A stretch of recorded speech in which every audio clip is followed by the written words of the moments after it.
Day three, officially day three. We're here at day three of the Butte Film Festival. I want to clear something up just to make sure that like we're not paid by the Butte Film Festival to be here, um, and that like we're not, just that we're not like part of their program or anything. None of us, were like involved and send this all together. So just want to cover that and make sure that our journalism integrity is still there. Just for the love of the game. Yeah. Just for the love of the game. Been a long, hard road. Trust me, if we were getting paid for this, they'd have to pay me a lot because. I mean, we're not against it. Yeah. No.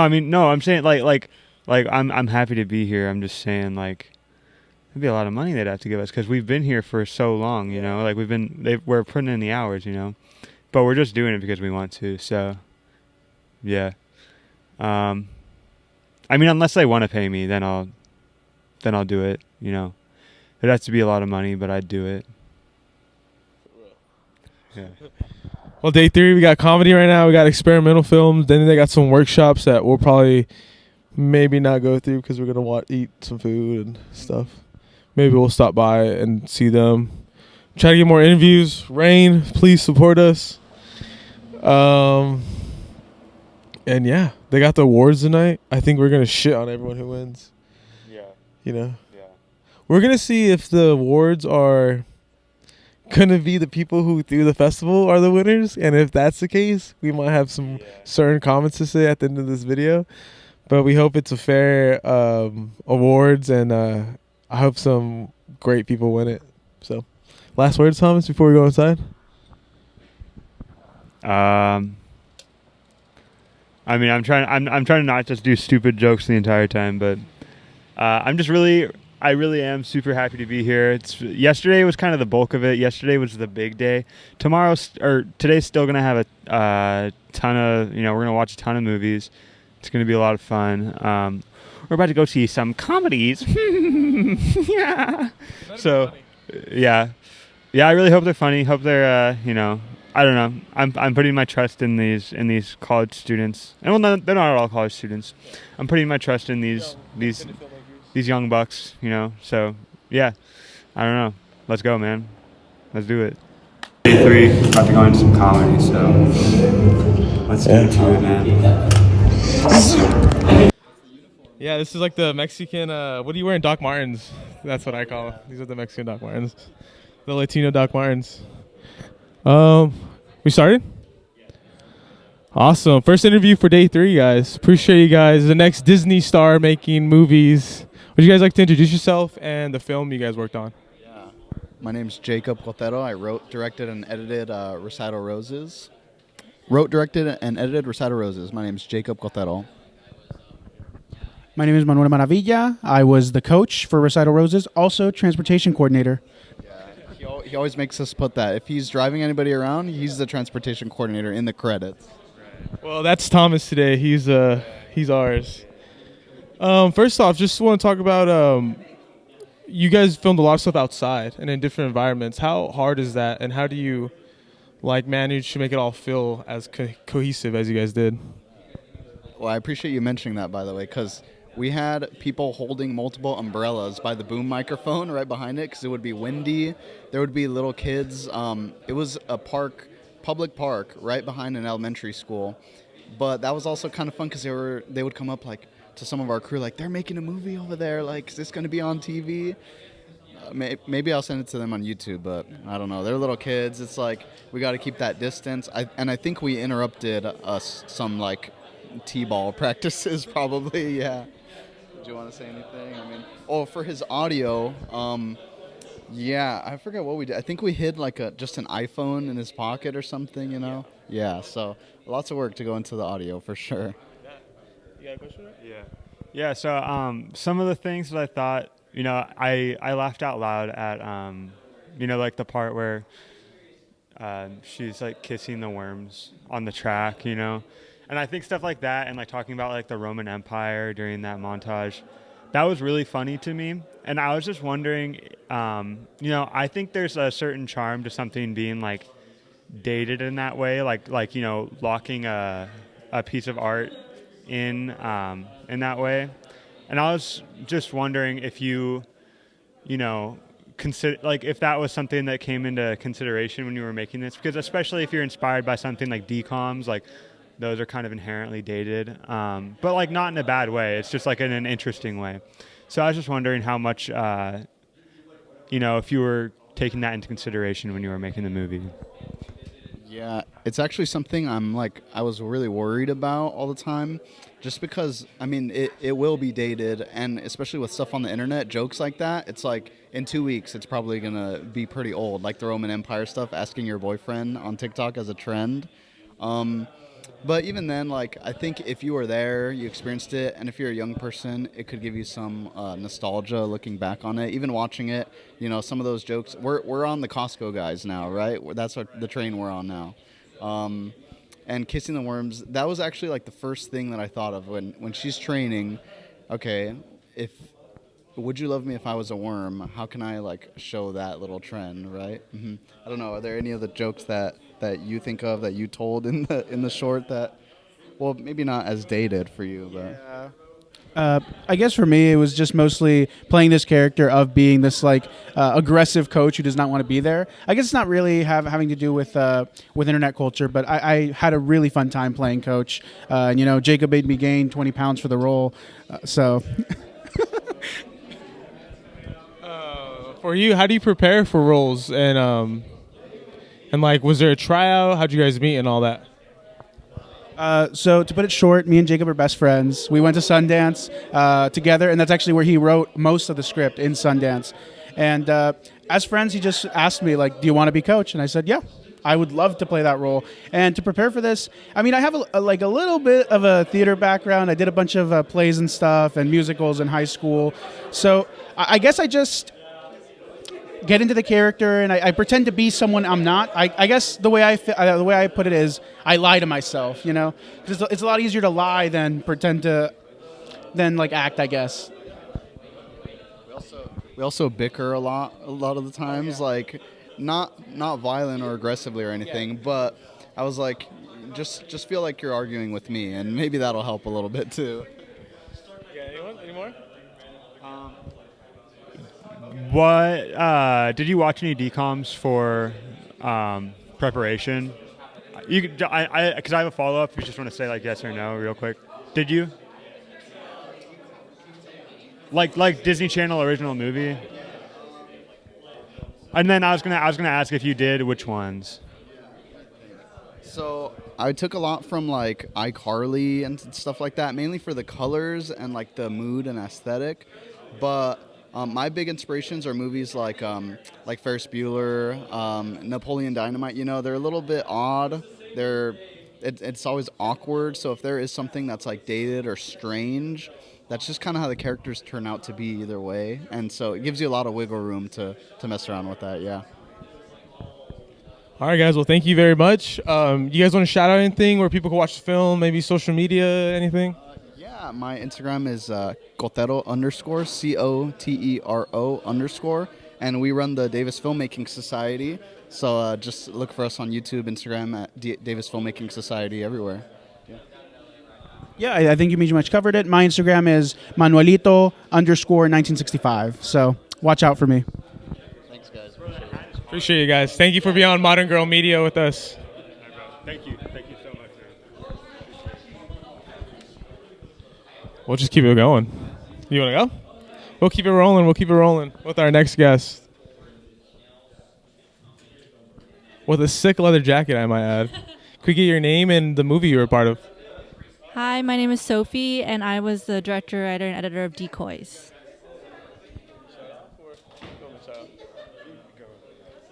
Just talk about maybe your directing background and like, was this is I'm assuming this isn't your first one, right? Your first time directing. What have you learned from your previous projects that helped you with this one? So this project is the first time I've directed actors that aren't my family, because the only people I can get to be in my films were my family. So I think I learned a lot with working with them and kind of like people I'm already comfortable with. So it was a really big learning curve to work with people that I've never worked with before. I really gathered a lot about, just communicating with actors and trying to get your vision across. Yeah. I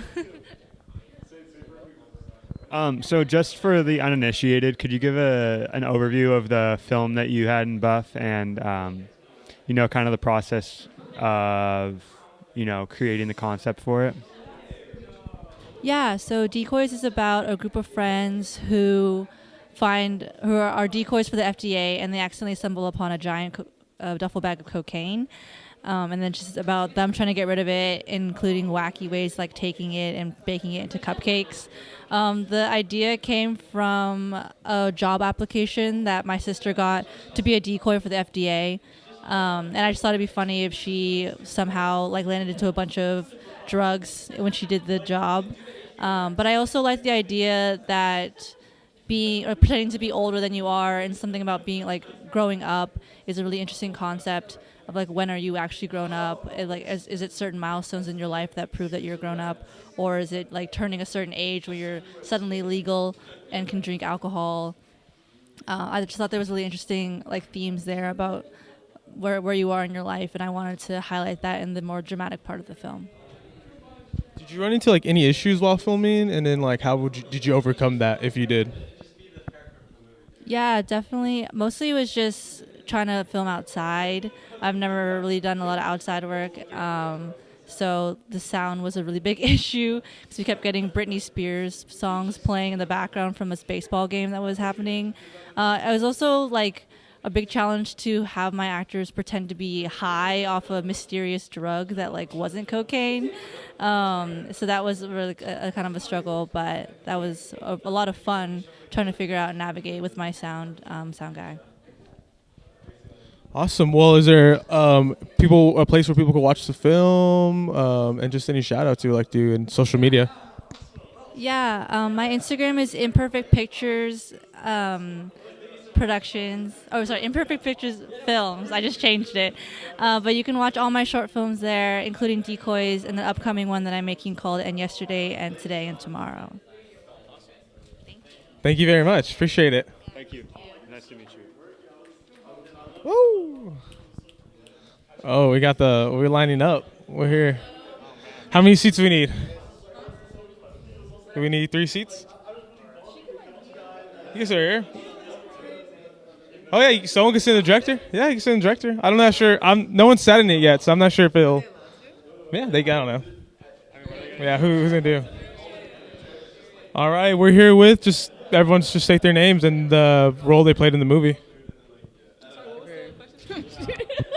Just your names and what role you played in the movie and the name of the movie. Okay, period. Yeah. Okay, cool. I'm Alora. I co-directed Vermilion. Should I say the category? It was in comedy. Do I look at that? I don't know. She's intimidating over there. I don't know like what she's trying to do. Yeah, I co-directed Vermilion with Jack, and it's a mockumentary. I think that's it. I don't know. Hi, I'm Jack. I co-directed Vermilion with Alora, if you can believe it. Hello, I'm Aaron. I'm the creator of Vermilion. Yeah, it's just a mockumentary. Oh yeah, I forgot I produced it as well. Yeah, it was for a club. Thank you. Thank you. I really like the mockumentary style with the film. Is there any mockumentaries you guys seen or anything that inspired or that you just like or? So, you want to start it? Okay. Okay, so it wasn't originally mockumentary. Like the way I pitched it, it was like supposed to be like on a camcorder, but I don't have a camcorder, and also we didn't have the production value to do that. We just had a camera, and so then like we were like, okay, like how can we change it? And then that's when I feel like one of you suggested mockumentary, and then there was an inspiration that Jack had actually. So Yeah, well, it was funny. I actually didn't have inspiration. There's this film called Waiting for Guffman that is like a mockumentary about a theater director, and it's really deadpan, and it's like pretty much the same. And I hadn't seen it, and none of us had seen it. And I watched it, and I couldn't believe how similar it was to what we made. But I lost my train of thought. It's not okay. It's really not. Yeah. It's encouraging. I was gonna say, yeah. The funny thing about the mockumentary format was, we were filming on a Blackmagic, which doesn't really lend itself to mockumentary because we didn't have any crash zooms because we didn't have a zoom lens. So it's actually.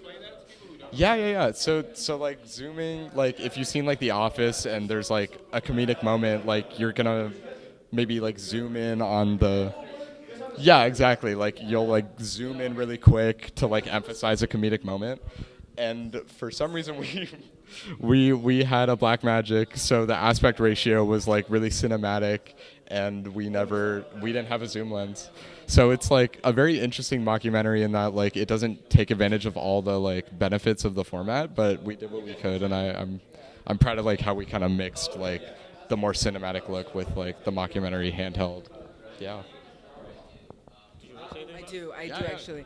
I just think it's really funny because I never watched Waiting for Guffman until a month ago or 2 months ago, which is why I rewatched our movie and then I submitted it and didn't tell them.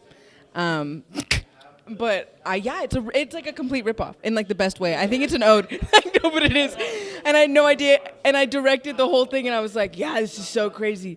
I love mockumentary. I like What We Do in the Shadows a lot, and like all the classics. That's it. That's all. Was there any real or fake person that the theater director was based on when you created the character? Was there when you created the theater director character, was there any like real or fake people that you were kind of basing it off of, or like, you know?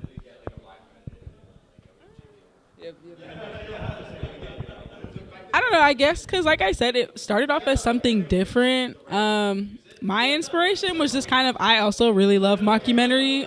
So I was kind of like, oh, like let's just make, okay, the character dynamic that we kept was like brother and sister. I can't remember exactly from my pitch, but I feel like the difference between what Vermilion actually was and what I pitched was that I wanted it to actually show like the production more than like the rehearsal.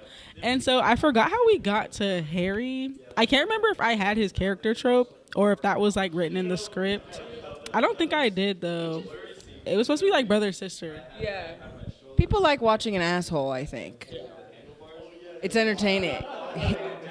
Yeah, and I don't know. I don't even remember. This was 2 years ago, like our first year at Berkeley, and I don't even know what happened. We just like wrote. Yeah, do you remember what that was like?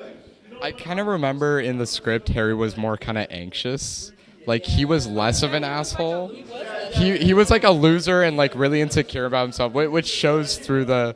But I think our lead just really like brought the kind of like insecure, arrogant, like really deep down, like really insecure aspect of the film, and also like a lot of his lines were improv. Like he would just go, and it like we would not stop him, and it was just so fun to see like how he transformed the character, and he just like really understood the assignment, and he was really excited to do it because he had been doing like a lot of dramatic roles, so he was just like so on board and so like yeah. Okay, like so in our club we have like these meetings, and so when we met after like writing the script, we were like kind of looking around like who we wanted to be the main actor, and then like I remember we were like all looking at Eric, and we were like, do you think he would? Like, do you think he would? And so then we low-key didn't think he would, so we just like we kind of just like, oh yeah, I didn't know him either. I think Alora was the only one that knew him. I don't know, Laura's just around, just talking. But yeah, so we like walked over to him and we were like, oh, like someone had literally already approached him to do a film like 5 seconds before us, and he had declined. Yeah, so we were like, yeah, oh, yeah, yikes. Anyways. Yeah, so we like handed him the script and he like read it and his eyes were kind of like, oh yeah. And he like started reading the lines like in his voice. And I was like, oh, that's kind of crazy. And so then he said, yeah. And we like had to work with this crazy schedule. But yeah, he really brought a lot to the character more than what we wrote it. Okay, now I remember. Yes. You sparked it. I sparked the memory, yeah. I would say you guys have like a not a like a great big cast, but you guys have more than some other films here. How do you deal with like having so many actors, and any tips for student filmmakers or anything like that? I have a tip, but I use it on another film. After this film, we shot another one, and I got a megaphone. She got me a megaphone. I still have it. I don't know. We kind of were just always like making sure everyone was on task. It was honestly really hard, and it was really stressful. It's like not easy ever to have that many actors in a space, especially when we're all friends, because they all just want to yap and like have fun. Yeah, but I mean, especially with like the last scene, we only had like a certain amount of time that we could be in that room, and we were like not supposed to be in there. So I think like when they kind of understand the stakes of what's going on, they tend to like respect what's going on more. But I don't know. I kind of hope they respected us enough to like respect the project. What were you gonna say? I was gonna say what helps is that a lot of them are our friends, so they're like more down to help. I feel like, but also sometimes we did like a mix of friends, and then we did an open casting call. Like the guy that is the king, he came from, I don't know where he came from, but from the casting call. But then like pretty much everyone else was either like in our club or it was just like people we knew. So it kind of helps. Like they're a little more flexible and willing. But also the guy that was from the open casting call, like this was his first time like being in a film, I think. And so he was like ready to prove himself, I think. So he was also like really helpful. But something on set that kind of keeps people wrangled. Usually I say there's food, and we had snacks. Like we had snacks. Yeah, we had water and snacks. So usually that keeps people coming back. Like whoever has like EBT or like food stamps, you're just like, okay, can you guys go get some snacks? And like that'll keep people happy. Like I was munching on a bag of chips and I was fine. Like it was like 2 a.m. I'm like, I'm just sitting here. So yeah, definitely like building like a rapport with people so they're more willing to be there later. And then like everyone was like friendly and like nice, so we were all just like joking around. So it was also made the time pass a little bit. And then food, yeah, I think a little more on like working with the actors too. I think sometimes you can get nervous about giving notes to actors because you don't want to be rude or anything, but I think it's kind of the opposite. Like if you don't give any notes to the actors, they feel like there's nothing they can improve on. And I think like with Samir, the guy in the orange shirt, I gave him one note once and he just loved it so much. I think I said it was when he gives the look after Harry like does his monologue. I said, look at the camera like your grandpa just asked you to put suntan lotion on his back. And he loved that so much. And like I think just like giving notes occasionally to anyone, like no matter how small their role is, and he was a big role, but like just keeping everyone engaged, feeling like they're a part of the film, and every take they're getting better. If they're just doing the same thing every take, it doesn't feel like rewarding to them. And I think just like trying stuff different every time with every actor, that really helps like kind of sell it and like keeps them engaged. So. Yeah. So if you guys just want to share any like social media, if there's anywhere that you can watch the movie, feel free. Any shout outs? We should shout out Eric Miller, actually, because Eric Miller is Harry, and he's trying to make it in LA right now. So if you're in LA, Eric Miller, the lead, he's awesome. He's amazing. You can watch Vermilion on YouTube. It's on Cap Club Berkeley's YouTube channel. If you look up Vermilion, it has one L. I thought it had two for a really long time. I always We misspell it. yeah, we all thought it had two. My Instagram is my first name and RAE, Alora Ray. You can follow me there. I make movies sometimes. Yay. Oh, sorry. Emphasis on Cap Club. We're a production-based club on the UC Berkeley campus. And we make movies. That's our slogan. And we make movies every semester. We do 2 premieres a semester. And if you're in the Bay Area, come see them. They're always so amazing. We just had one yesterday. That's why we weren't here yesterday. But it's a great club. And you can find me at Jack Hirsch Films. New Instagram account. I don't even post to my main Instagram very often, but I'll try my best to add stuff to that one. So if you want to check that out. You can just find me on Instagram, Aaron_Sanai, SANAI. This is my last semester at Berkeley, so I'm also looking for work. So is Laura. We're both based in Southern California, but we will be in Northern California until the end of the semester, until May. So if you're looking to hire, we do everything. We direct. I don't act, but Laura acts. I think, and then also include Jack, even though he's a year younger. You know, I feel like this is a power trio. Yes, he will need work. Yes, the power trio. Hand me down. Yes. No. What? No. This is a plug. This is a plug. This is for everybody. We're all looking for work. Thank you. Oh, and broke. Yes. Why are you putting it in my face? Well, thank you guys. You guys all look amazing, by the way, too. Great looking trio right here. Thank you. We're back with more people here. Awesome. Names, we've already met this fine gentleman over here, but could we get some of your guys' names and the project you worked on? Of course, my name is Sean Nam, and I was the writer for Couch Guy. Yeah, I am Dylan Cody, and I was the one of the production designers on Couch Guy. Hi, I'm back. I'm Jack, and I directed Couch Guy and edited, which I am also proud of. All right, well, we just got to keep this one a little short according to Buff. So, Couch Guy, I love that one. I love the way he came out to the couch. I thought that was amazing. How did you do that sunken in like effect or the rising effect?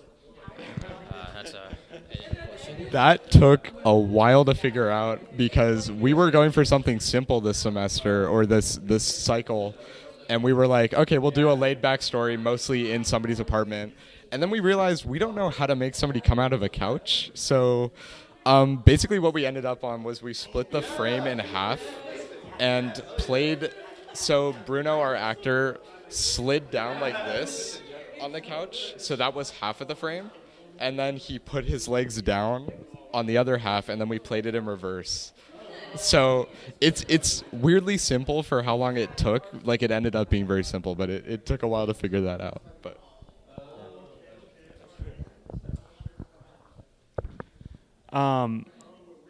how did you guys figure out, like, was there any idea or any inspiration for, you know, the kind of calendar structure to the movie? Like, I'm just wondering how you guys ended up on that. I think with are you referring to like the time in like the movie that takes place?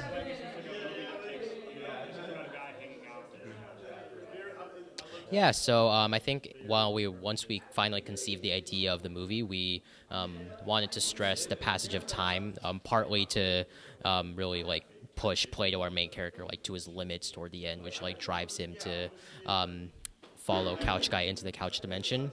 And we really wanted to show like this relationship, this connection between the two of them like took like a long time. Like, it wasn't just like a week or a day or a month. This was like almost over a year. You saw all the holidays in the making to really make that conclusion hit a lot harder.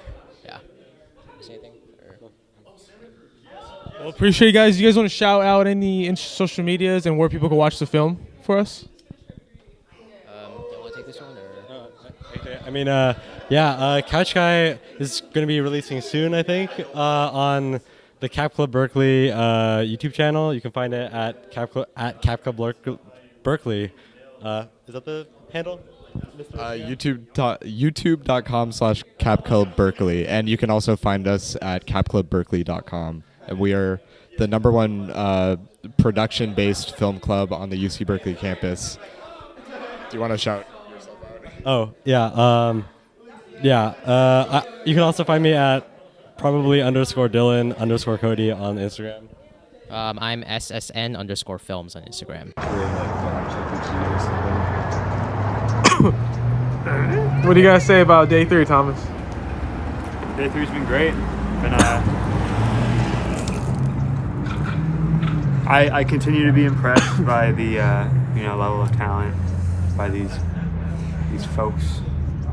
That's FOLX, by the way. Putting themselves out there.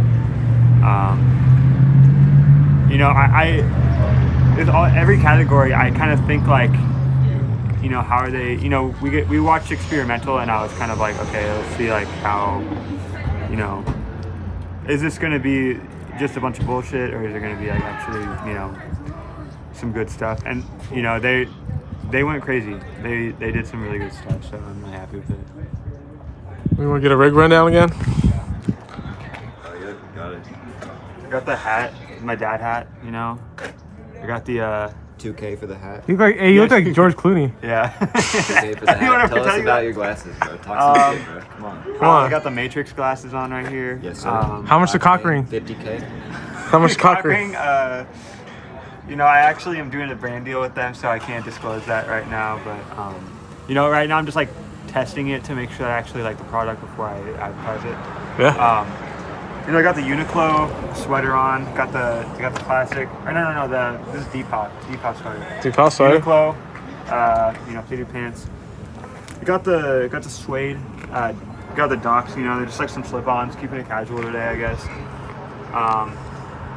Priceless. Yeah, Can't put yeah, a price on any of those priceless. items, bro. Right. Yeah. Everything's This priceless. is the most expensive fit. Yeah. of the weekend. You don't have it. That's the problem. 101.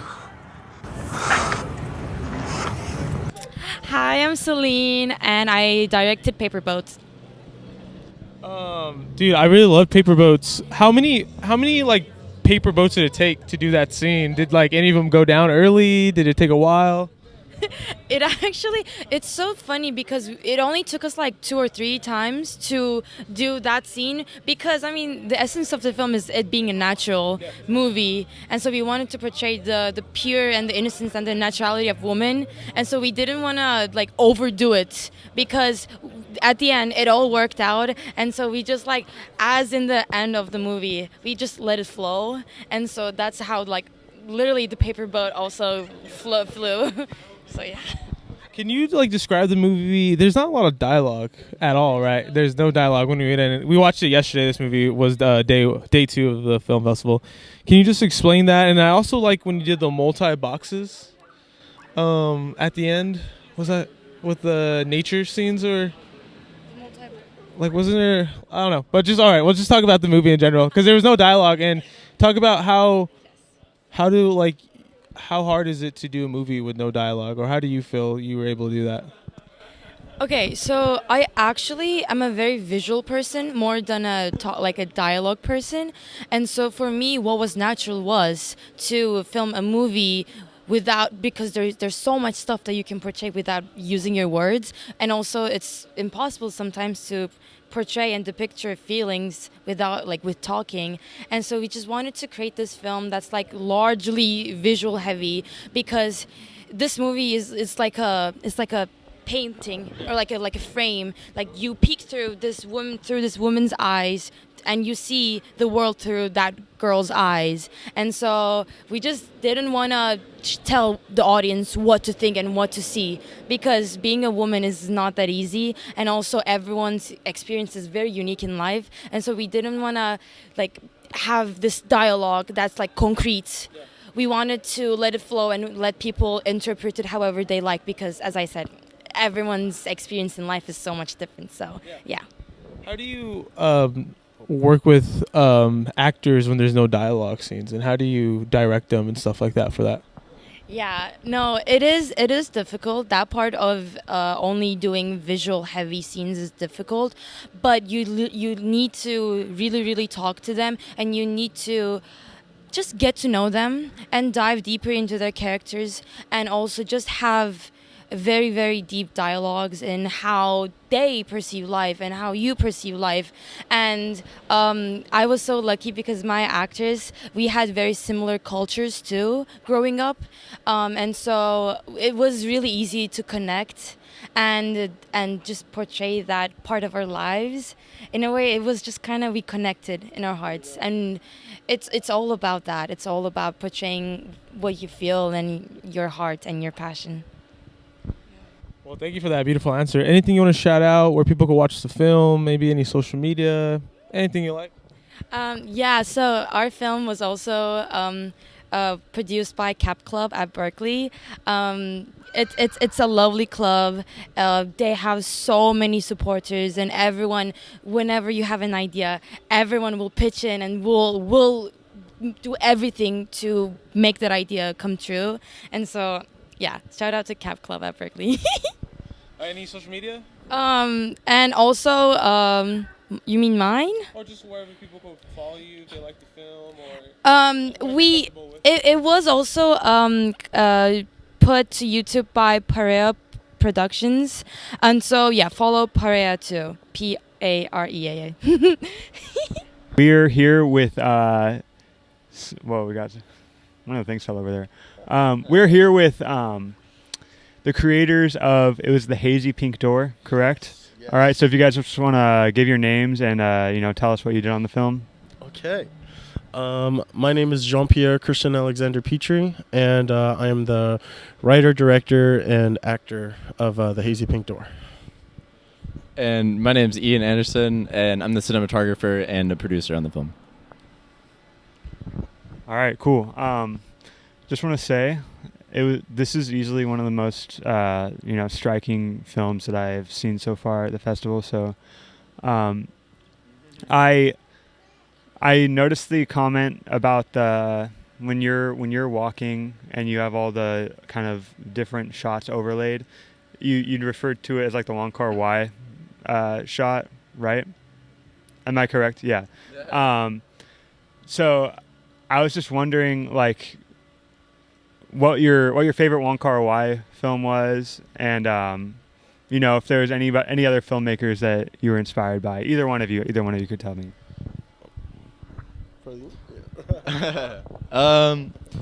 Yeah, well, my favorite Wong Kar-wai movie is In the Mood for Love. I've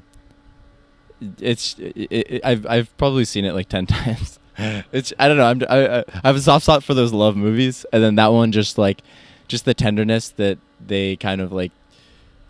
Just the way the visuals kind of intersect with how they're feeling, how it's raining and cold, and like, oh my god, the neon signs during like the crying scenes, and then the, just the ambiance of the streets of Hong Kong. That's my favorite Wong Kar-wai movie for sure. I'd say this was more inspired by like Fallen Angels though, for sure. It's just like this action they use. I think it's called step printing, right, in film, which is lowering your shutter speed, but still lowering your shutter speed and then playing it at a different frame rate, to make that like blurry effect during the action stuff. So that's what we wanted to do for, this emotional scene of him kind of walking around the streets, feeling the weight of the world within like the blur of people walking by him. Yeah. And then other movies. One that I mentioned was Moonlight for sure. More so visually, just the beautiful way that, especially in the exteriors in that film, namely that beach scene. I don't know. It's just so striking, and it feels so like, it just feels so raw. Like they're in the middle of the vastness of nature. Yeah. For you? Yeah. I remember when we're like storyboarding and like trying to making that scene, making that sequence of shots and everything. And I remember we had our little, like, Ian and I like to if we find any inspiring films and stuff, we like to watch them together and stuff, and just take little notes and say like okay, we like this idea, how can we add on to that or something, or like how can we incorporate that into our film and stuff. And so those films that you mentioned were some of the ones we watched together, and like it was so cool, like seeing or just like seeing what we could do with it. And I remember when we watched that, and just like how Ian was just explaining, like seeing like the rain and like the low shutter speed and everything in those shots from those films, and like it felt right, it felt right. And like I was like, yeah, we should definitely have we're definitely inspired, for sure, to have those in our film as well. So yeah. And then if you've seen the film, there's the smoking part, and I didn't get it because I hadn't seen The Mask, so we watched that together as well. You're saying The Mask, like the Jim Carrey movie? Yeah. Yeah. Oh, like it's the mask. Like, have you seen the mask? Yeah. Yeah, yeah. You know, Jim Carrey's like, there's like one. yeah. Yeah. Like, so that was inspired by that because more so like I was really inspired by the persona of the mask and like how he exudes like this confidence and like being authentically himself and everything, and like that was definitely like one of the inspirations for the other version of Sakani, you know, like the pink hair, pink suit Sakani and stuff, and that was kind of like a little tribute to that, a little nod to that film with that line and stuff, and it's like I recommend, you know, watching on YouTube again. I just love that. It's like he's like smoking and like and it's just I loved it. And I was like yes, let's have that in here. So it's like you never really know like I mean that's like one of the beautiful things about film, and it's like, you know, like we watch all these films and they inspire like generations to come, you know, and like, you know, like how old is The Mask? Like, what did that come like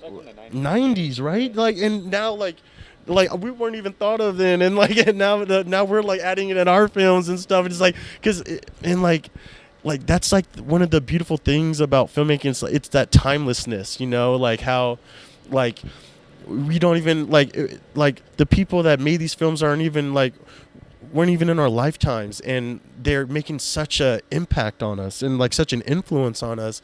And you know, I can only hope like my films, like our films, do the same, you know. And it's beautiful. Yeah. Well, while we're on the topic of influences, I was gonna ask. I don't think I would necessarily call this. I feel like it's too new to be an influence on you. But have you seen? I saw the TV Glow. Oh wait. Yeah. Yeah.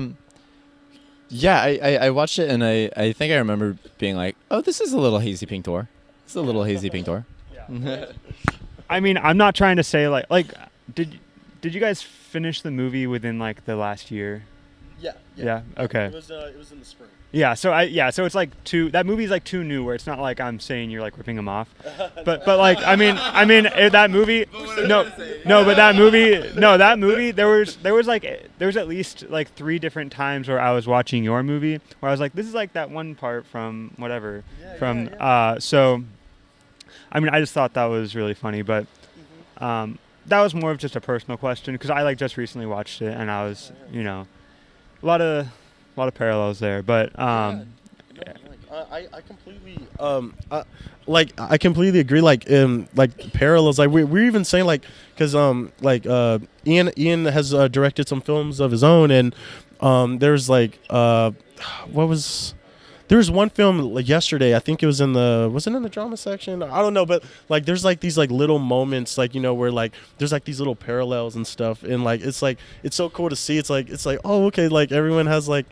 you know, like how do you explain, like it's kind of cool to think that like, you know, we kind of have this collective like viewpoint on certain things and stuff. I feel like, you know, like in terms of like, you know, people and like, you know, communities and stuff, and I don't know, like it was just like little things, like, you know, little parallels you see in like films and stuff, and it's kind of cool, like, you know, like when you notice those kind of things, you know. I don't know. Yeah. All right. I saw the bong and all the weed.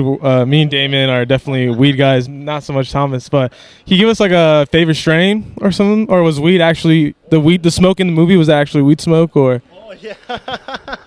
we were tempted, but we were like, okay, no, we have to lock in. So like I actually had like some natural herbs, and like it was like it's like lavender, and so it's like it was like a bag you could get like there in Santa Cruz. They have this like holistic store and stuff, and like, you know, they sell like herbs you can like make into teas or smoke and stuff, and it was like one of those bags that they were selling, and you know, it just has a mix of just natural herbs that you could just smoke, and you won't like, you know, you won't be like high like, you know, like weed does and stuff, but yeah, like it was definitely cool, like, you know, like, you know, you can just like kind of like blur the line between those two, you know, like how you can have like the prop weed, but but yeah, so yeah. Long story short, it was fake weed. It was fake weed. But as for my favorite strain,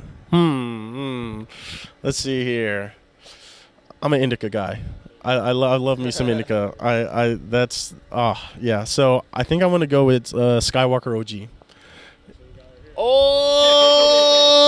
Oh, so they say. So they say. Yeah. So yeah. That's what they say. Hypothetically. But yeah. Let's see. Do you wanna answer some of that or no? No. Oh yeah. Yeah. Well, I guess that's probably an okay note to end it on. I don't know if there's anything else. I am curious about your. It seemed like it was story. You wrote it and directed it, correct? Yeah. So I would imagine it comes from something really personal to you. Yeah. It definitely was. I drew from a lot of personal experiences. Actually, like it took me a while to make the script, the screenplay, because I had to like kind of dig deep within myself and like face like things I didn't want to face, and honestly, like I genuinely feel like when it came to writing this script, it was therapeutic for me. It was healing for me. Like I was it was painful, but at the end of the day, I knew it was very healing for me because I was able to. It forced me to like confront things that I never wanted to confront. I'm the kind of person that just pushes it down, just deep inside, and this film definitely shed light on like those things that I pushed down. Yeah, it felt like a purge, kind of. Man, yeah, and it is. I agree with that, and like.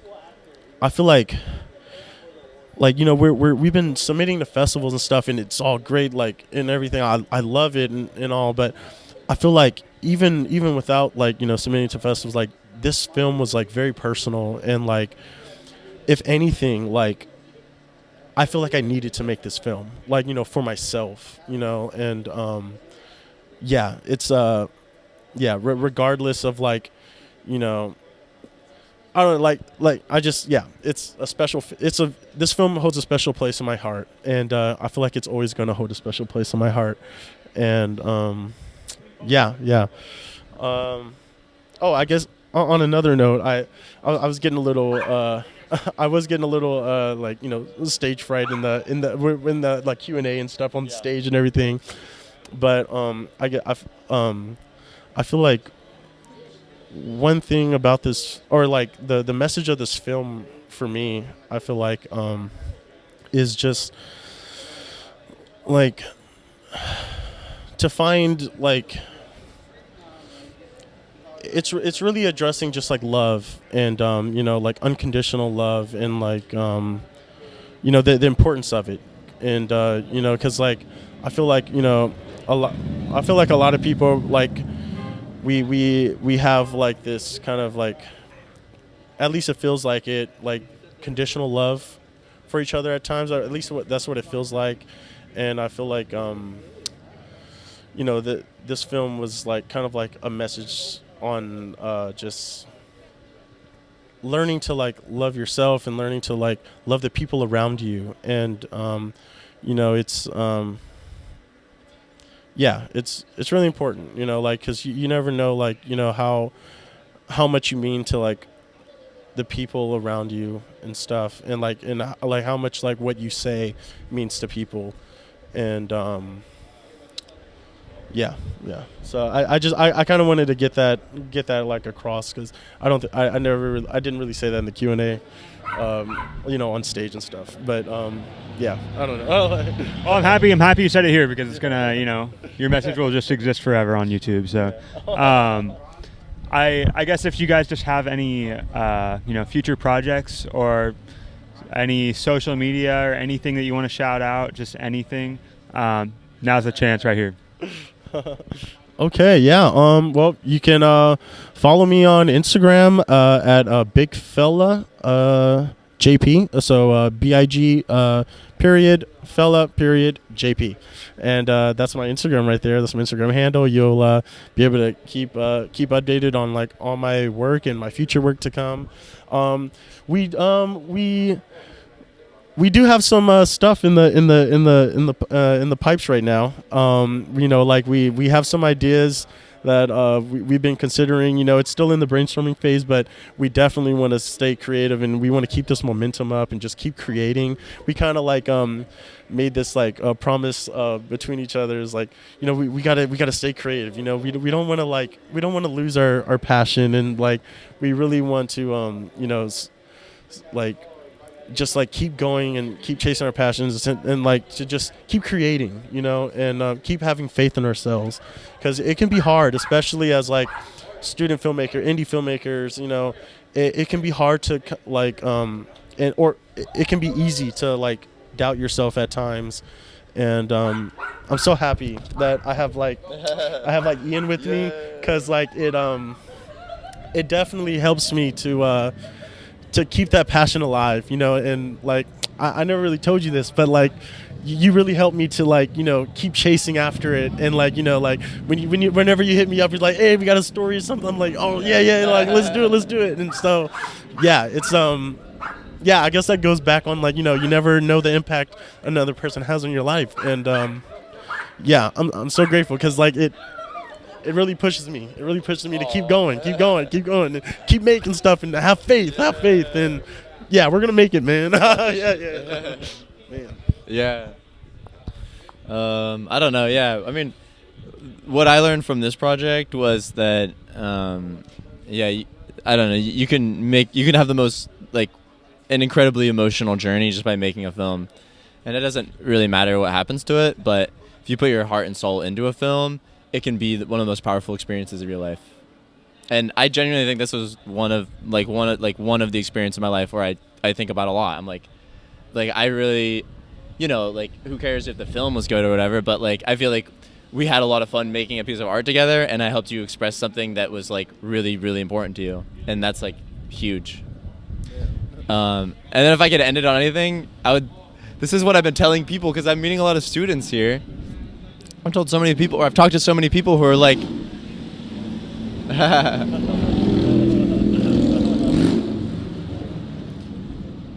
I've talked to a lot of students who don't plan on doing a senior thesis film because they're too tired, or they're like, whatever, they don't think they're good enough or whatever.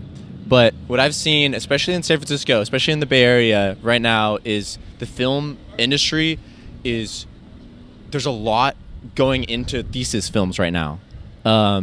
And if you have the chance to make a senior thesis, you should fucking do that.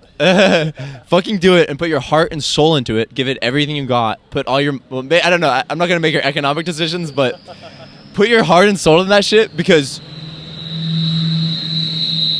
Wow. Yeah. Once you leave school, capitalism will fucking eat you. So do it while you can. The way I see it, those 4 or 5 months or whatever are going to pass by either way, so you may as well, do something with it. But yeah, thank you guys so much. I really appreciate it. Thank you for having us. Really great movie. It really makes me happy to hear you guys, keeping the creative spirit, because especially with such a personal project, I feel like you can have that feeling where it's like, I got this like really big like passion project done, that it feels like a kind of, at least to me, you can tell me if I'm wrong, it feels like the kind of movie that you've been kind of making your whole life, where it's like this really personal thing. So then to have it out, it kind of feels like you're done with that. Now you can let go of it. But I'm really happy to hear that you guys have something else coming on, or at least in the brainstorming phase. But yeah. No, like we already made a film. Oh, let's go. I mean, I don't know if you guys want to comment on that. Just, I know that we kind of wrapped up the interview, but if you guys want to say anything, feel free. For the film I'm talking about? Sure, yeah, dude. Yeah, oh, yeah. If you want to shout out anything, go ahead. No, I would just shout out this film. If you can catch Hazy Pink Door, do it. Because it's I don't know. I think you can. A lot of people can take a lot from it just because it's an authentically personal film. Yeah. All right. Well, again, thank you guys very much. Yeah. Hazy Pink Door. All right. Thank you. All right. All right, bro. He loves Jesus. Thus, why not they speak of me? Be still and know that I am God. Facts. That was the. All right. That's just a dick measuring competition. I am Damon Humble with Modern Girl Media, here with and we're interviewing him today about his film. It was interpreted into the experimental category here at the Butte Film Fest called Uptown 26. I wanted to ask you, I guess, first off, I know you talked about it a bit on stage, but what was your main inspiration for the film? So my main inspiration to make this film was dreary kind of corporate spaces that kind of exist to the betterment of no one. So I worked at a Jamba Juice in Santa Monica, and it had this. It was in a strip mall, and it was just this depressing big strip mall, and it got me thinking. No one wants to live in environments like this, and you see it everywhere. You see family-owned businesses going out of business and replaced with huge corporate interest, and it's just depressing. And I think, especially when you're young and you have so much wonder, it is really especially confusing why you have to live in a world like that. But you hear, there are people out there, especially, the elite, telling you that this is how it should be. You see advertisements about these places making them look great and that you should accept them. So I wanted to make a movie about, a young person who had, these messages coming at them, telling them to, hey, just accept it. This could be great. Look, it's a great place to live. And so, and then to distract. So I also think these depressing spaces like this can really. So are we able to turn a little bit so the sun's not directly my eyes? Because I really have to close my eyes partially. Or yeah, you go right here this way or something. Yeah. What was I saying? Right, and I also think living in such dreary places like this really can set people down bad paths. I think it was really just about I think the direction that I think the world's going in. And I think all this depression can kind of be masked in excitement and distraction, and putting drowning yourself in whether it's like TikTok, Instagram, just somewhere to distract your mind. So I wanted it to end in kind of a huge dramatic display that hopefully would people think, what did I even watch before this? I'm so focused on this now. It's so attention grabbing. Yeah, I think it was definitely attention grabbing. I think that the score especially helped that a lot. I know, like right when the sound started, it was like some kind of synth bass sound or something. I was like, I don't know. I just loved how loud it was and how sharp it sounded, and it was very. I don't know. I think it really definitely served the purpose that you were talking about there, and yeah, I know I asked you earlier about the soundtrack a little bit. Do you want to talk about that a little bit for the camera? Yeah, sure. So I originally, I knew that I wanted the score and the soundtrack to be kind of a key part of the film, and so I went and found 3 Prince tracks. I think I thought, because Prince, his loud synth sound is so aggressive and so it grips your attention. So, and he also has a really wide range of music, from some that's just piano, some that's really heavy synth, and then some that's just like kind of dancey. And so I gave that to my uncle, and he worked with it and created tracks that really matched the 3 kind of shifts in the vibe of the movie, along with kind of a very sensory foley to come through with the film to create kind of that sensory, aggressive, gripping sound design. They're going to do 45 minutes each. All right, sure. Sorry, I was slightly distracted. But yeah, maybe good people interview. So I wanted to ask you, well, actually first I guess I want to ask you mentioned Prince. What were the songs, I guess, that inspired the soundtrack, or what are some of your favorite Prince tracks? I'm a big Prince fan myself. Yeah, there are 3 Prince tracks that inspired the soundtrack. I'm going to try to remember their names. Controversy was the one that inspired the piano solo. I found a synth cover of Controversy that I really loved, and I really liked that energy. And it was so. It's like I like the solo, so it's like one man can kind of be distracting, because I wanted one man to represent that distraction, and it was so exciting that it really just gripped your attention. And then the opening was the opening to I can't remember the name of the song. What's the name of that song? And then the credit song was "My Name Is Prince," That was the inspired track. What was the opening? Was it Pussy Control? I think it was Pussy Control. Okay, yeah, that would make sense. blaring That would make sense. Yeah, that's a great track for sure. Yeah, I've been a big Prince fan for a while, I guess, since I was like younger.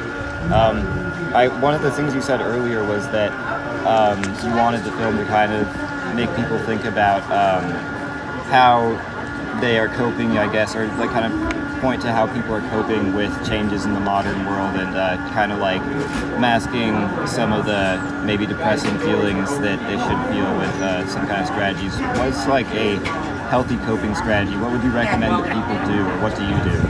Right. Well, I think something that I don't recommend people do, but that I've done, is turn, to certain drugs and alcohol, and I think it's the easiest and it's the quickest coping mechanism. Yeah. But it's a really like a slippery slope, and I think when you're confronted with such dreariness and such depression, you want a quick, something to just turn your mind off.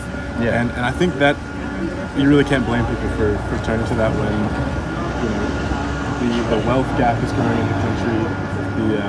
And it just I think it can feel so hopeless for people our age. Yeah. And so that was loosely about, I think, when you see these young people going down that path, and then really no one's talking about it, especially at the top, it's really just distractions. So I think that's kind of a coping mechanism that I wanted to touch on. In terms of what, to do, I have no idea. And I think that's especially one. Maybe make a film about it. Make a film about it, sure, yeah. That's a good one. All right, well, that pretty much, I think we have to get inside now for the workshops. That pretty much wraps up the interview. Is there any social media you want to shout out, anywhere we can watch the film? Yeah, sure. Go to Patrick Ware, 3 underscores. Give it a follow. New stuff coming out pretty soon. So, yeah. Oh, yeah. Awesome.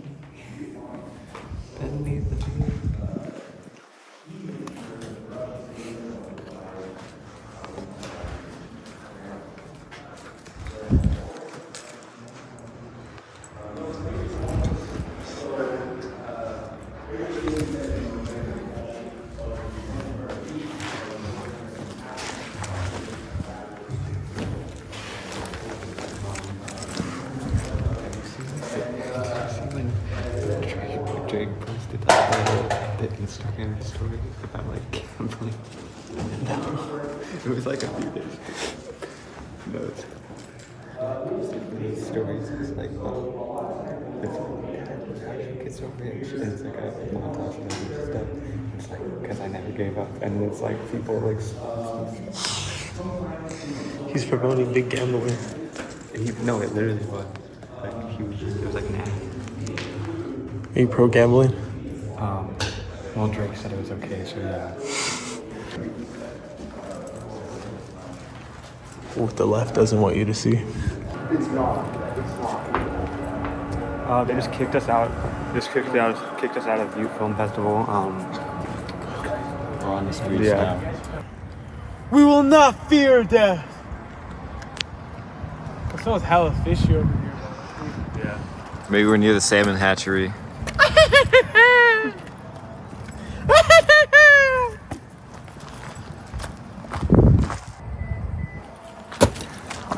I did it.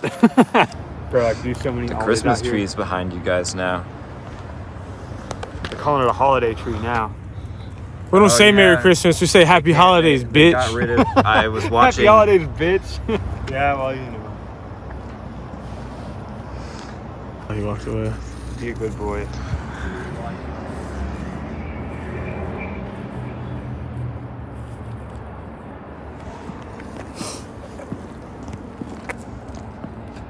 Day 3, Modern Girl. At the end, the awards are coming up. We just had dinner. We're here with a man who's involved with many projects here. Ian, do you mind just saying your full name and the projects you're involved with? My name is Ian Joseph Green. I did a Summer Melody, Suggestion, and Roommates. Off the bat, Roommates is definitely one of my favorites. I just loved what goes behind like I wouldn't say the filter choice, but just the way it looks and the graininess and all that, and the color palette for that film. A lot of my, am I looking here? It doesn't matter. It doesn't matter. A lot of the looks are just like like equipment limitations. Like I started off with this bad boy. It's a Canon 7D. That was low lighting, so that's where the graininess came in. Like the close-ups and whatnot some of it was in post-production, so you're zooming in on 1080p. Yeah. It's a lot technical crap, but I just kind of roll with it. Cool. I mean, I love the fact that you're adding like these clay figures into your films. Could you just describe like that process? Are you making those characters, or are you hiring someone, or? The one in that particular one was a group effort. It was the puppet from my friends in my first stop motion project. It's like real choppy and kind of embarrassing. Yeah. So when I had the idea to make this, I wanted to bring that back because I like the look of it. It's just like odd looking. What is it made out of? It is foam, aluminum wire, latex, paint, and like some cloth and stuff that we recycled. All right. Well, do you have an Instagram or anything or people can watch this film, or anything coming up in the future you want to shout out? Yeah. If you look up Beam Emerald Productions on YouTube, we have a channel. We've done some music videos that aren't on the channel because I just prefer to let the bands get the views on it. But just search Beam Emerald Productions. It's on Instagram too. Awesome. Well, appreciate it, man. Thank you. Are you guys up for any awards tonight? Animation. Hey, can I just say, you were talking about like the close-ups on roommates, and I was just gonna say, when we were watching that movie, I know you said it was like an equipment limitation, but I really thought that a lot of those close-ups were really they gave the film quality. I thought they had like a really cool textured like richness to them, and I think it was like, I know it was just like a silly little skit, but it was very evocative, like really cool images that you were getting out of it. I love the reaction I get from people watching that movie. Yeah. Right after my wife went over to Tong Fong Lo and overheard a mom and her daughter talking about it and saying that the dad almost left because of it. Let's go, dude. Yeah. That's how you know it's good, man. Exactly. Yeah. There's a mixture of laughter and like uncomfortable squirming, and that's exactly what I want. Well, Krishna, any feature films or? I'm writing a new feature length. I'd written a horror feature length, but I'm not going to shoot it right now with this pool of people. But I'm in the middle of writing a feature length that I plan to do in the summer before I move to whatever grad school wants me. Well, I'll say all your films, they feel really authentic and they feel just beautiful. I feel like it's part of you and stuff. So it is. Thank you. I appreciate it. Oh wait.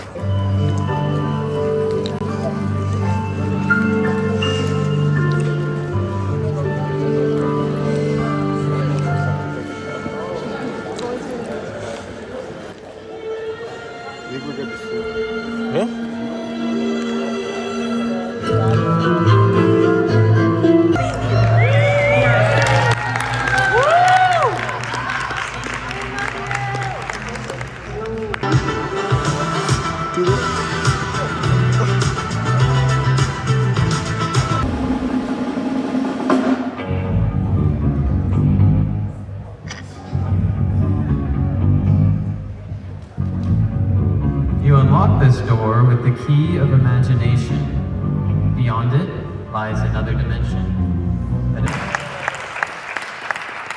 Wow. Thank you all so much for being here. Really quick, can we just get a round of applause for all the filmmakers and all their wonderful films? Beautiful Golden Door Awards. And at the very end, 8 category awards, best of category, and 8 individual awards: cinematography, editing, sound design, production design, directing, performance, and screenplay. I might have missed one. At the very end of the night, it will all culminate in one amazing, talented, hard-working student filmmaker winning Best Film and a grand prize of $1,000. That's my money!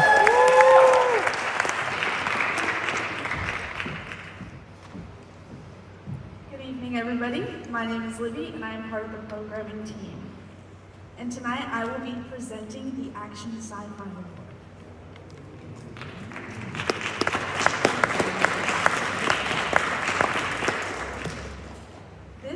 category highlights thrilling and dynamic storytelling in action-packed films.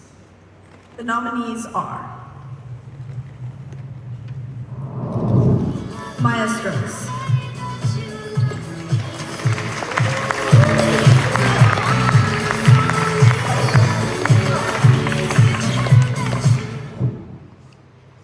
Ronnie Danger,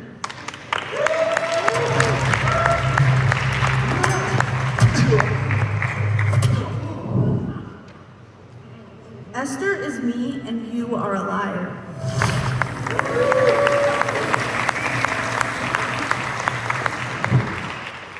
Rise of the Planet of the Machines, Retribution.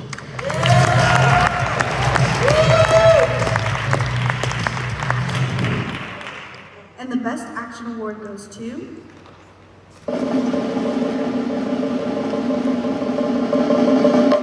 Maestros by Danny Tual.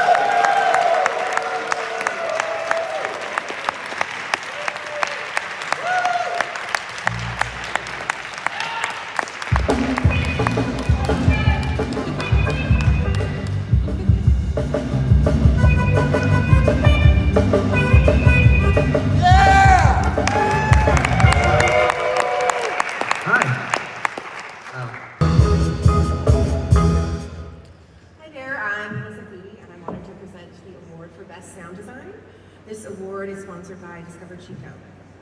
And the nominees are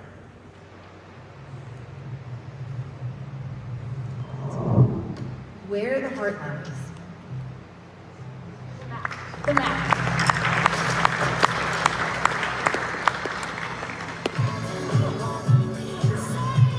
Maestros,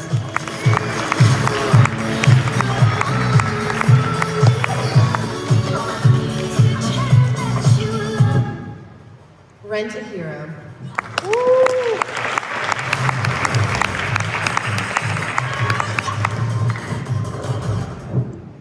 Oh Crab.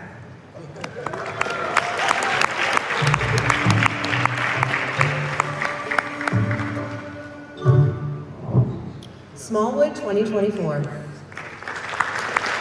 Lifelong journey because there's always more to learn. Lemon. So I forgot about that one. Huh? I forgot about that one. That one should win.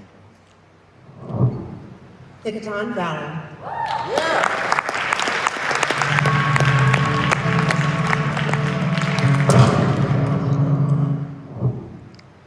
And the Best Sound Design Award goes to Oh Crap.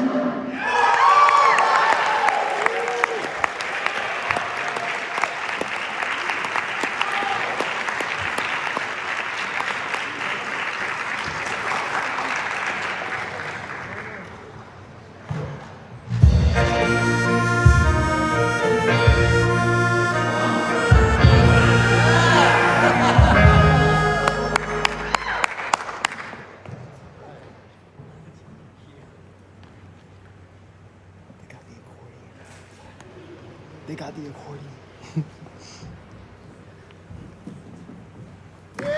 Hello. This is Will. Okay. Well, thank you for the amazing crew. Hi, everybody. Shout out Jules, shout out Neon.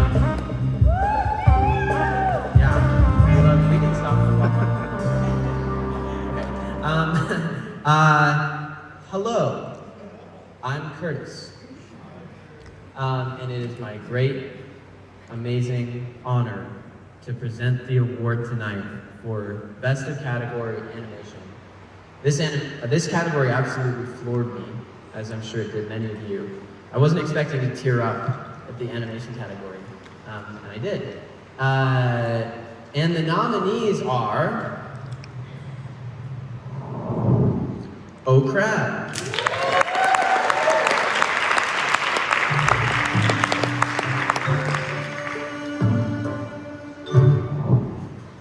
Rent a Hero,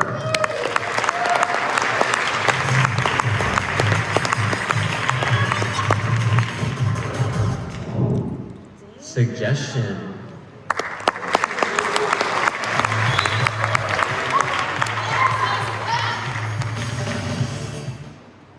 And Picard the Pika.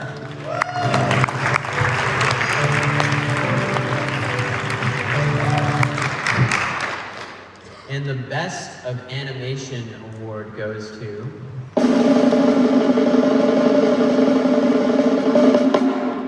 Oh Crab.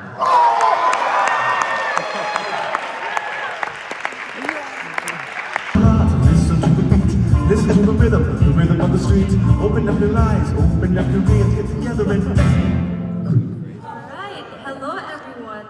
I am Ron Vasarat, and I'm excited to present the Best Production Design Award. Thank you to UTV Studios for sponsoring this award and supporting artistic craftsmanship. And the nominees are Lydia Gallegos, Where the Heart Lies. The map.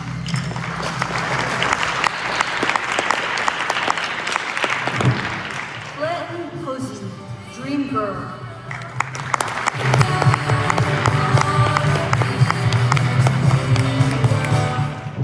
Sujay Sasigo, Lead.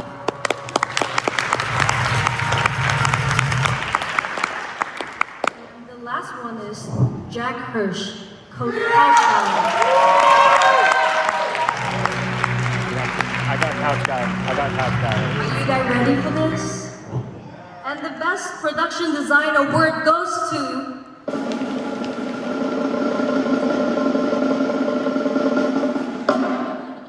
Couch Guy! What did I say, bro?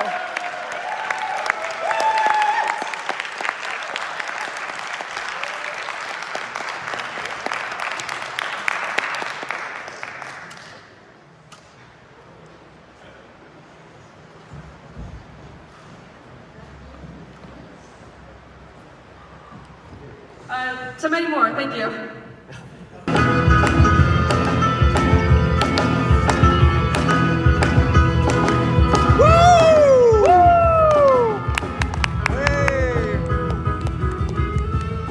Save a bull, ride a cowboy. Howdy, y'all. Howdy. My name is Dylan Tharp, and I am honored to present the Best Drama Award. This category celebrates the most compelling and emotional storytelling in film. The nominees are Where the Heart Lies,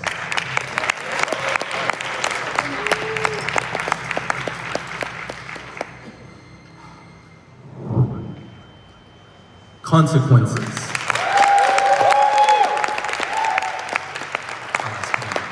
When was the last place you saw Clayton? Wake,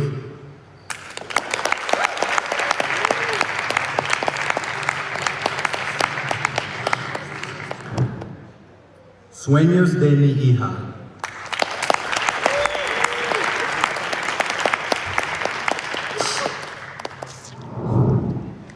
and the Best Drama Award goes to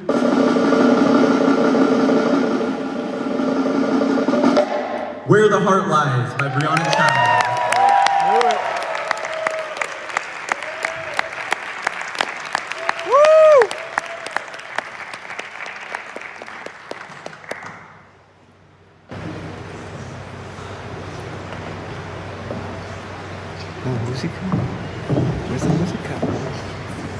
What's up, guys? We're back. Great award show, man. Very inspiring. Great film festival. Glad everything came out good. But before we go, I want to also talk to my collaborator, one of my best friends, my musical brother, Damon, and he's just going to talk about the music video for our last song, New Beginnings. So, yeah, Damon. New Problems. Man, it's been a long day. I'm sorry about that. Doesn't even know our own song. Come on, man. No, but in all seriousness, I really appreciate Mario's help on that track and all the different music we've worked on together. I think like a big inspiration for me, starting to pursue music like more seriously was being inspired by like Mario and just really other people in the community as well, but mainly Mario, I would say, just seeing their work ethic and their love for the craft, and you know, just trying to participate and do my best I can and have fun, you know, and yeah, so I want to thank Mario as well for the support there. And in terms of some of our films, New Problems, pretty much I just wanted to do a kind of simple, kind of, I don't know, I wanted to keep it easy really to watch and to understand for people. So I didn't go with anything, you know, too blatantly thematic or like plot driven or anything like that. I recorded everyday kind of scenes that I was experiencing around that time, or, you know, tried to recreate them, having my friend Shivlink kind of film me in certain settings I'd found myself in the past month or so. And yeah, just tried to find different areas that kind of captured like a feeling of nostalgia for me, or a feeling of kind of like familiarity, but also perhaps, you know, the uneasiness and like maybe returning to a place you haven't been into for a long time. Yeah, should I say more about it than that? I guess the last thing I'll say about it is just that, you know, I think there's a lot of incredible films that I saw this year, not just in the music video category, but yeah, hopefully next year we'll have another one. All right. Curtis, can we get an interview, please? No, I'll be, yeah. Curtis, he's running. He's dodging the allegations. He's running. Shout out Curtis, man. What a great guy. What a great friend. I love a person who just has a vision, who has goals, and big goals, not just something small. So, yeah. Yeah, for sure. Thank you. But he's running. He's still running. We'll get the interview. We'll finish it before. We're here with some big winners tonight. Congratulations, guys. Just introduce yourselves and just talk about the film you guys just won for.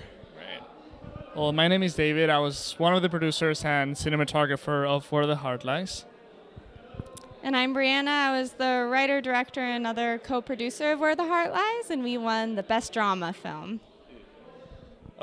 Great job, guys. I love the film. We were talking earlier about being able to see like the beautiful nature that's out there in Humboldt and out by the coast. What does this award mean to you guys, and what's next for it? You respond to the first part because it has to do with... Okay. About the award, right? Well, just about, I just really love how beautiful the landscape is. Oh, yeah. Well, yeah, for us it was very important to capture the landscape of where the real story happened. There's so much about the film that has to do with Humboldt, which has to do with where Hunter, the person whose story we're telling, where he grew up, where all of these things happened. So it was very important for us to capture the real elements of the story, and a big part of that was the landscape. So yeah, it was very important for us. Yeah, Hunter, like a lot of people who grew up in Northern California, kind of explored the redwoods and spent his days by the beach, and I think that really played into the adventurous spirit that he had, and that's the main thing that we wanted to capture with this film, was how much he embraced the unknown. And I think nature has a certain sort of beauty and danger to it, and we really wanted to explore that dichotomy and that balance through the motifs of like the expansive ocean as well as the night sky, and how he wanted to be an astronaut and explore the night sky. And so that's definitely, we included the landscape and the nature as an important character in the film. Well, I think you guys would be very, very proud of you guys and doing this for him and in his honor. Where can people watch the film? Is there anything you want to shout out? Anything else? Yeah, so we're still in the festival circuit, so hopefully people can watch it in a couple of film festivals, whenever that happens. But eventually we'll release it, because our biggest goal with this film has always been to be able to show people what an amazing person Hunter was, and what his spirit and his way of living meant for all of the people that knew him. So we want to spread that spirit and share it with the world. And for updates, you can follow our film at Where the Heart Lies Film on Instagram, which is where we'll post updates as well as where you can watch it. And what's up next is that we're writing it into a feature. And so we're going to be telling Hunter's story, the full scope of it, and all of the incredible details of this tale. Congrats, guys. You guys should be very proud. Thank you so I hope you guys finally get some rest. It's been a long weekend. So safe drives too. All right, guys. We had a setup. We had a setup. They took it down. They're trying to cancel us right here. Yeah. All right. So we're with the creators of Oh Crab. Y'all won. It was best animated, correct, and best sound design, sound editing. So I just want to go around the room, see how y'all are feeling about it. Oh, I was shaking right after we won the award. I was so excited and like thankful for the whole festival. Exactly. After me and Louis went up for the first time, we were like shaking. I kind of didn't know what to say, so I was just like saying random stuff. But it was a good experience. Yeah, it was cool. Really exciting. Went up and got flashbangs by the spotlight. But yeah, it was a lot of fun. I've never won anything before, so it was cool. Really heartwarming to see everyone and hear everyone's like journey to making these films. So yeah, thanks for inviting us. One more thing, we didn't say this in our acceptance thing, but big shout out to Craig Good, our professor for this film. He guided us, made it what it is now, and yeah, we stumbled. So yeah, thank you. Yeah, well, full disclosure, we're not with the film festival. We're just a YouTube channel. But I mean, so like there was no invitation from us, but we're really happy that you were here. So now that you guys have a couple wins on this, are you guys gonna continue a circuit of festivals or anything? Yeah, we hope to, and then we have some more projects lined up that will also be submitted elsewhere. So yeah, we hope to at least. All right, so you got a couple projects in the chamber. All right. Any hints as to what the next one's going to be? All right. That one's a thinker. I'm going to go to the drawing board for that one. All right. Well, congratulations again. It was really, really, really happy for you guys. Great night. Really fun. So yeah. Hell yeah. Oh crab. Where do you guys want to send people on like social media or anything? We have a studio Instagram. Yeah, so we're on Instagram, One Studio. It's let me just pull it up really quickly. Here you go. So we post like behind the scenes of how we make our videos and kind of like the progress. So if you want to learn to make CG animation short films, we will actually share a lot of knowledge on that. So yeah. It's, One Studio, one with studio and 3 of them. There you go. All right, guys. Well, congratulations. All right, so I guess we're about to go downstairs. They're canceling us once again. Yeah, don't forget your shirt. They're canceling us, but we're about to go outside and interview. We already interviewed the guys that won best film, but we're about to go just check in on him. You know, he's an emotional man, which is a beautiful thing. And yeah, I just want to talk to him again. All right, dude, we're here with Aaron Rodgers. How does it feel to have won so many awards? And do you feel that you earned it proportional to how much work you put into the films for the awards you accepted? No. All right, man, let's go. Well, congratulations, man. That was really good. I'm curious, what did you mean when you said that there's a reason it's called spelling, because the way that the letters are put together have such power? What exactly did you mean by that, and what was your intention behind that quote? I don't know. All right. He just made it up, guys. You heard it here. We're live in 4K. We're outside. Hey! That's like all the casting crew. Hazy pink door. Hey, we're here with the winners, big winners. All right, so just want to see how you guys are feeling. Just checking in. Oh man, gosh, the feeling is oh my god, money. Oh my gosh, like for the Hazy Pink Door we had a $250 budget. And now, imagine what we could do with this bad boy for our next film. Oh my God, 3 times better. 4 times better. Gosh, like, oh my God, I really didn't expect for us to win this. This is like, this honestly feels like a dream, you guys. Like it's so surreal right now. That's like I'm still trying to process it even right now. You know, like I'm still like oh my gosh, like we really just won this. We really just won best film of the festival, man.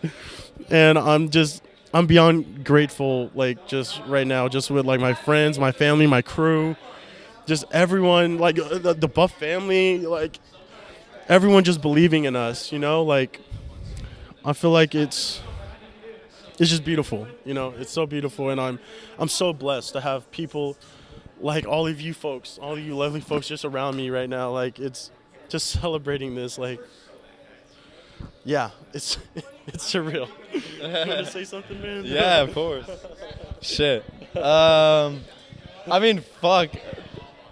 I think one lesson here is just like, I don't know, like this was such a challenging film for this man right here to make, and I'll make it publicly known that his mom hadn't even watched this until tonight, and his whole family was here to see it premiere because it's so personal and so vulnerable.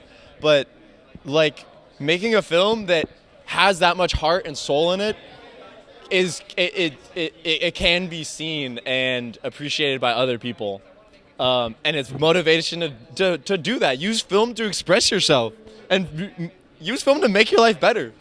You know? Yeah. Yeah. Said it perfectly, man. Oh my god, you said it perfectly, man. Yeah. Oh. Well, I don't think there's anything I could say that could, I couldn't say anything that isn't already captured in the speech that you gave. It's just a beautiful thing. It's a beautiful night. I'm really happy for you guys. I'm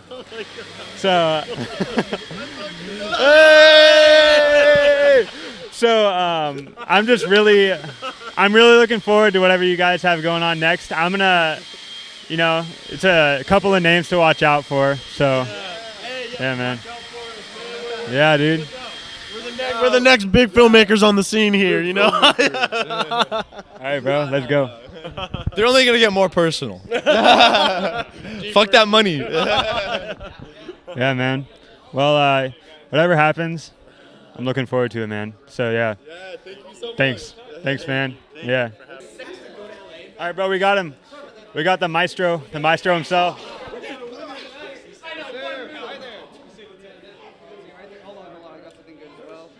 On behalf of Maestros, sticker as well. Then we get to another trophy out of nowhere. Let's go, man.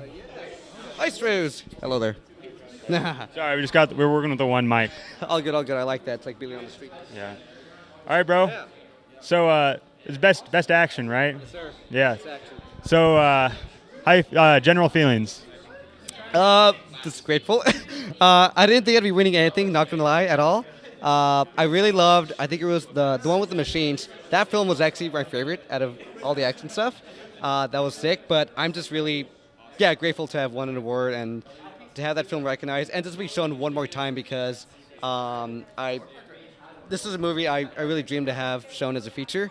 And so if I don't end up making the feature, then I at least have the short film, which technically my dream did come true. My shows did appear on screen, on the big screen. These are my crew as well. Hold on, get in here. That was my lead cinematographer. That was my audio guy. That was your gaffer, right? Yes, come over here. These were also part of the Maestro crew. Aiden, get over here. Yeah, 'cause seriously, they all deserve the recognition as well because we put in 2 full days. We were going to do 4 to 6, but we had to make adjustments. A lot of prep into this, but we were able to make it all happen in 2 days. So these guys worked super hard. All cast and crew, yeah. Hey, bro, it paid off. You know what I'm saying? So what's next? What's next? I have 3 things coming up, actually. Well, next Saturday, I have a romance sci-fi film coming out. And then next semester, since I'm graduating Chico State, my grand finale is a coming-of-age action film. It's an 80s period movie about these kids that play dodgeball with gloves, and it shoots out some projectiles. So it's a lot of John Wick, Tron, Mission Impossible kind of action sequences that we have planned. So I'm excited to show that. Yeah. All right, man. And just one more time, if people wanna watch your stuff, where do they go? If you want to watch Maestros, look up my tag on YouTube, Summerlandian Films. If you want to keep up with me on Instagram, I have all my projects coming out. I'll post more updates. That's also Summerlandian_films. I post constant updates on when my projects are coming out. Yeah, pretty much it. Thank you. All right, man. Well, congratulations again. Thank you so much. Thanks Yeah, for man. having me. All right, we're here with the big dog himself. We got Curtis. First things first, I just want you to address the allegations. Do you regret what you did, yes or no? I have to say, the allegations, they're all true. And more. If you knew the full picture, your jaw be on the floor. You know what? Yeah, that's just like, that's the tip of the iceberg. They're all true. All right, well, I'm happy we could clear that up. Other than that, I just want to... Absolutely no regrets whatsoever. All right, good to know, good to know. I just want to know how you feel about the whole thing, how you think it all went. Oh my God, so fucking good. Like, Jesus. I mean, you guys saw the award ceremony, right? I was like, the award ceremony was like peak for me. I was like, when I saw everything all like perfectly timed up and like the door coming out and like, oh my God, I was like euphoric. Like, yeah, you should have seen, I mean, you probably did see me. I was beaming. Yeah. All right, bro. Got anything you want to ask him? Yeah, man. Good job, Curtis. Beautiful festival. Thank you. Shout out Modern Girl Media. Shout out Mid. Shout out Bearbox. Shout out. What is that? Thomas. Yeah, just Thomas. Just Thomas. Just Shout Thomas. out Thomas. Y'all got shirts, right? Okay. Yeah, we got a shirt. Yeah, we got a shirt. We need posters though. If you got leftovers. We got tons of posters. Are you going to the after party? I'm not sure. Is it in Chico or is that? Yeah. Well, just DM me. Okay. Or text I'll me. do You have that. my number. Yeah. It's yeah. I got tons of posters. I'll get you some. Anything you want to say just about these films, man? Did you have a personal favorite? Now that the awards are over, you know, just or anything that hit hard for you? I can't. You hold the mic too. I had like a personal favorite. I mean, because I'm the director and like, you know, I had a handful of favorites. I think Jean-Pierre, Christian Alexander Petrie, and his wins for Best Film and Best Actor and Best Screenplay were all well-deserved. It was so, oh my God, it was just so like, I don't know if I've ever had such a heartwarming feeling when I saw him come on stage and crying and his whole family was there, like his whole family and his mom. And oh my God, like my heart has never been warmer. Seriously, like I went out into the lobby and I was talking to his mom. Oh, that's his mom right there. Did you interview them? Did you interview his mom? No. You should interview his mom. Yeah. She's great. My heart has never been warmer. Oh my God. Just so many great films. I really loved experimental. I really loved animation. Fucking drama was amazing. Oh my God, dude. Like, and some like, just it's so good. Like all the categories too were just like so fucking amazing. Yeah. Just what's next for you, man? Any bigger plans next? Any personal things you want? What we got here? We're going to Brazil. Hey, Brazil. Well, just talk about it. Any plans over there or just visiting? I have a one-way ticket. I think I might be able to scrape together enough money to travel the world for a little bit. But we'll see. I don't know. Yeah. There's going to be another Butte Film Festival. So, yeah. I don't know. One step at a time, you know. You cross a river, one step at a time, and we're figuring it out, you know. Anything you got? I don't know. Can you confirm or deny? Are you going to be the head of the next Butte Film Festival? Most likely. All right, cool. I mean, no. Not to get political here, but depending on certain circumstances in this U.S., I may stay in Brazil just a little longer, depending on how things go. Yeah. Well, anything you want to shout out? Any of your own personal things? Just social media, YouTube? Let's see this tramp set. Let's see the tramp set. Can I pull it down? Oh, the blotter. There we go. Beautiful, man. Hold up. Shout out Neo. Neo, come here. My best friend. We've been friends since I was 5 years old. 5 years old. I am so proud of what you've accomplished and what everyone that you brought together has accomplished. It's beautiful to see. And on top of that, you wanted to bring us too, like some of the stuff that I've accomplished with my band. You wanted to bring that in as well, and then like bring things up. So it was just a vibe to be able to like see all of these like beautiful art things come together. So. Oh my God! And the Blue Egyptian, like. Oh my God. Like, okay, like that just took it to the next fucking level, dude. Like, yeah. Like the live band, and not to shit on any other film festivals, but I had so many filmmakers, and these came from all over the fucking NorCal. The Bay, Sac, Humboldt, Reno, even from SoCal. I had so many filmmakers tell me this was like one of the best film festivals they'd been to, and so many other ones were like, yeah, like we just poured our fucking, there's so much passion that went into this. And anyway, just having a live band play the award ceremony was such a nice touch. And fucking Zach doing the little drum roll. Dude, those every drum time. rolls are great. Oh my God. And you guys were like really good with the production too.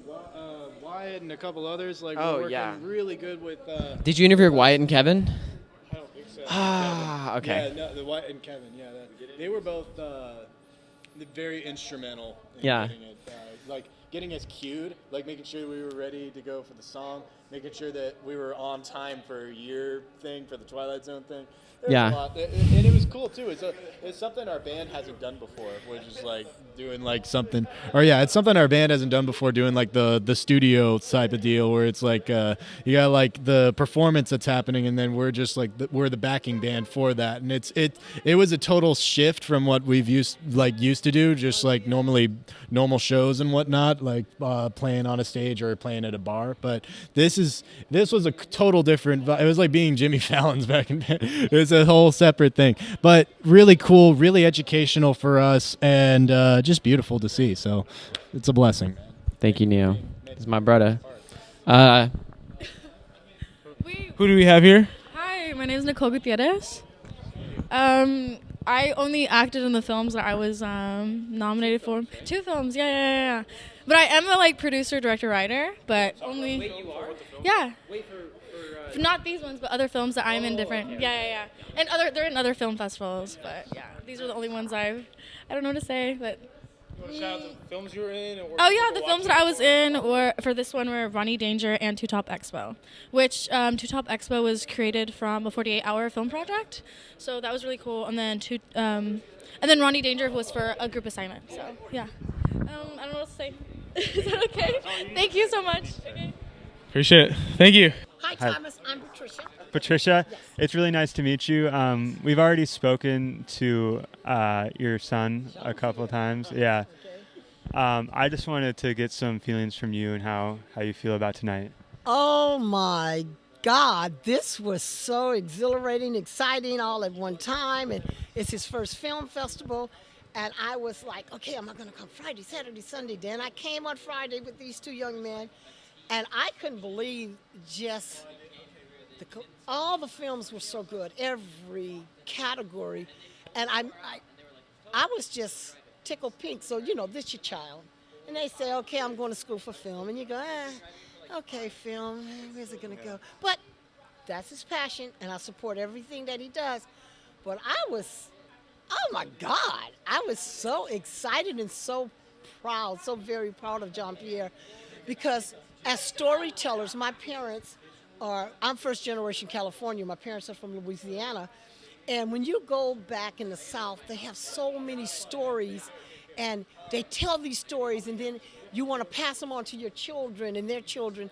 And it's so hard. When my father died, I didn't know how I was going to tell my new son, baby, anything about my father. And I would tell him stories. And when he was 5 and 6, he would tell them to my mother, and she said, oh my God, how does he know that? He was great. So he has the stories in him, and sometimes we don't let them out, or we don't know how to let them out. And I heard you, Jean-Pierre. I heard you, because sometimes we as parents don't always listen to what our kids are saying, and we hear them and we don't hear them. And I heard you today. But I'm so proud of him, and just everything that he can contribute to this art. And I mean, I was in tears. I was in tears, literally in tears. Yeah, I mean, obviously it's different for you, but I think there were a lot of people in the theater that were kind of feeling the same way. Obviously not on the same level, but I don't know. I'm just obviously I can see that he gets a lot of his his passion and his post. Yeah, yeah. Inside. And that's the part sometimes we don't see. Mm-hmm. Or it's hard for a young person to have that conversation and share certain things. We'll say, we're always there, whatever you need, but they don't always believe that. So some of the things that I saw him in the growth and the development, I hear him say what he could not say in words to me. But I hear you and I see you. You know I love you.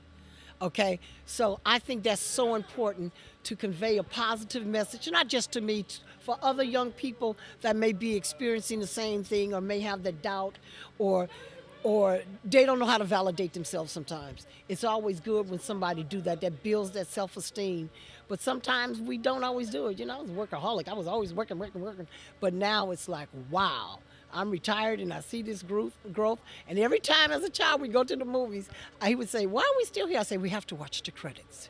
I always watch the credits. And I am so proud that he likes that and picked that up and would love those credits. We'll say, who is that? What did they do? And it's just like I said, this is a dream come true for you. And I'm just so proud and elated that they have so much to offer. Ian came with us. He's a future filmmaker with them. He has his own stuff.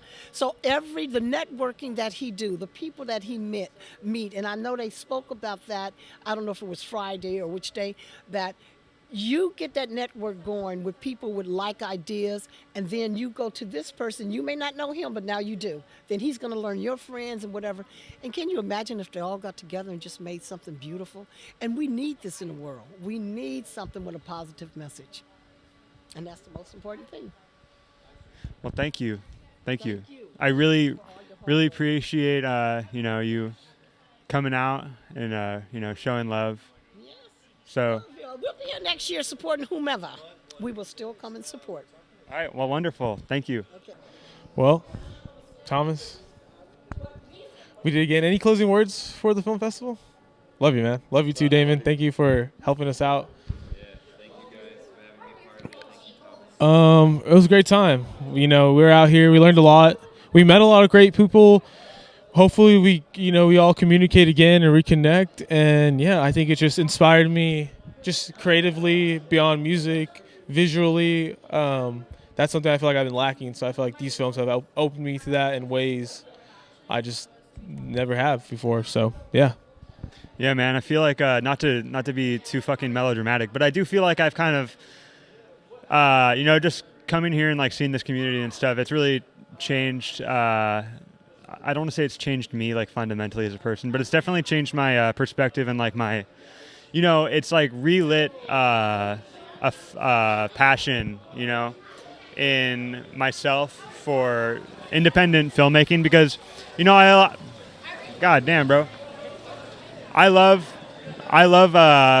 film, but it wasn't until I came here and saw what people could do with, so little money that it's really kind of opened me up to, I just, there's so many movies to see and so many filmmakers with so much passion and energy behind their works that I'm just really excited to open myself to that kind of stuff.